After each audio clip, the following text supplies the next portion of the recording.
पिछले पार्ट में हमने तारक मेहता को बनाया था धोनी और भिड़े सर को बनाया था चेतेश्वर पुजारा, लेकिन पार्ट 2 को हम और भी ज्यादा स्पाइसी बनाने वाले हैं with character comparisons of show की दिल और धड़कन यानी जेठालाल एंड दया भाभी। तो कुर्सी पर फेविक्विक लगाकर अपने आप को चिपका लीजिए क्योंकि आगे वीडियो में आपके पेट में हंसी के गुब्बारे छूटने वाले हैं। कृष्णन सुब्रमण्यम अय्यर यानी हमारे अय्यर भाई शो में एक रेपुटेड साइंटिस्ट दिखाई देते हैं और इतिहास गवाह है कि अय्यर को हमेशा उम्मीद से ज्यादा ही मिला है, चाहे साइंटिस्ट की नौकरी हो या फिर कोलकाता की छोकरी। और अगर कोई खुशी की बात हो तो नॉर्मली लोग हंसते हैं, लेकिन अय्यर साहब गंगनम स्टाइल डांस करते हैं। और अब मैं अय्यर को अय्यर से ही रिप्लेस करना चाहूंगा क्योंकि श्रेयस अय्यर ने बहुत ही छोटी उम्र में उम्मीद से ज्यादा हासिल कर लिया हो, चाहे आईपीएल 2024 का टाइटल हो या फिर 2000 का फाइनल एज कैप्टन। और चैंपियंस ट्रॉफी का गंगनम स्टाइल वाला डांस तो आपको याद ही होगा जब श्रेयस अय्यर हद से ज्यादा खुश थे।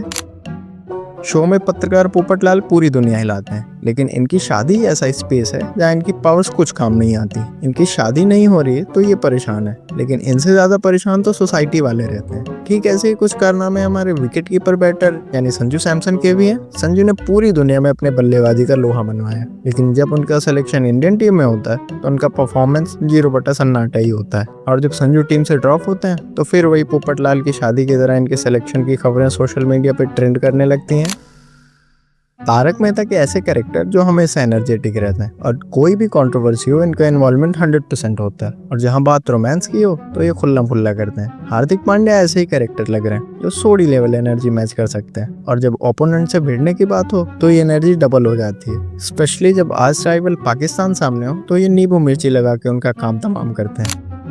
अगर हमारा favourite television show mobile phone होता तो दया भाभी नो डाउट सिम कार्ड होती, क्योंकि दया भाभी इस शो में ऐसा किरदार है जो अनएक्सपेक्टेड काम करती हैं और सबसे ज्यादा पॉपुलर है। अब मुझे बताने की जरूरत नहीं है कि इंडियन टीम में कौन ऊट पटांग काम करता है। The one and only Rishabh Pant. बल्ला फेंकना हो, बैकफ्लिप मारना हो या फिर प्लेयर्स को डिस्ट्रैक्ट करना, ये काम ऋषभ पंत के अलावा और कोई कर ही नहीं सकता। लेकिन ऋषभ जितने शरारती हैं उतने ही अच्छे बैटर है। टेस्ट क्रिकेट में 28 की एज में बंदा 44 के धोनी को पीछे छोड़ चुका है। अगर दया भाभी टीएम के उसी मोबाइल के सिम कार्ड हैं तो जेठालाल उस मोबाइल के नेटवर्क है, यानी इनके बिना शो चलने का सवाल ही नहीं पैदा होता। वैसे तो जेठा भाई के पास बहुत पैसा है, लेकिन इनका सामना हमेशा प्रॉब्लम से होता रहता है। यार ये लाइफ है या महाभारत का युद्ध? तो साला ये दुख का खत्म नहीं होता बे। जेठा भाई थोड़े हेल्दी हैं और जलेबी फाफड़ा इनके लिए कोहिनूर हीरे से भी ज्यादा कीमती है। जेठालाल की तरह हमारे हिटमैन रोहित शर्मा ही है जो इंडियन क्रिकेट टीम को लीड करते हैं। अब रोहित इंडियन क्रिकेट फाउंडेशन के मैनेजर हैं तो एम्प्लॉयज की टेंशन तो उनको 100% होने वाली है, लेकिन अपने दिमाग की शार्पनेस से रोहित इन प्रॉब्लम्स को आसानी से ओवरकम कर लेते हैं। अब जेठालाल की तरह इनकी कमजोरी भी स्ट्रीट फूड ही है, और वड़ा पाव के लिए रोहित शर्मा तो जान छिड़क देते हैं। अगर रोहित भाई की भाषा में बोलूँ तो चल मैं एंजॉय करने दे फिटनेस गेम। खुश तो बहुत हो गए तुम इस वीडियो को देखकर, लिटरली मुझे भी बहुत मजा आया इसे बनाकर।